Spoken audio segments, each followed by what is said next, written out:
Saudaraku, Bunda Korla saat ini berada di Aceh pada Senin 17 April 2023.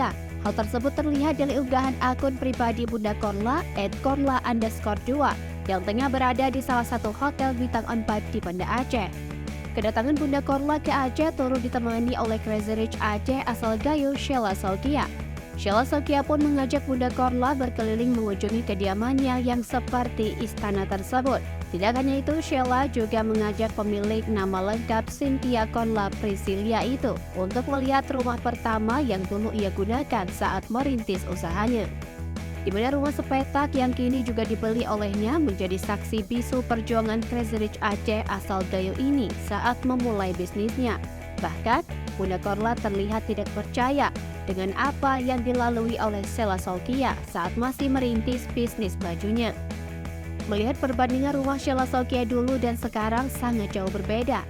Wanita yang menetap di Jerman ini pun memuji perjuangan wanita asal Gayo tersebut yang mampu bangkit dan berusaha dari nol hingga menjadi sultan. Selain itu, Bunda Korla juga mengapresiasi jerih payah Sheila Saukia yang berhasil sukses secara bertahap. Bunda Korla mengatakan Sheila Saukia merupakan sosok perempuan yang gigih. Kemudian, dalam video live Instagram yang dibagikan melalui akun YouTube @dankation juga memperlihatkan Bunda Korla yang tengah menunggu waktu berbuka puasa di kediaman Sheila Saukia. Dalam video tersebut, Bunda Korla mengatakan akan berencana pergi ke Takengon.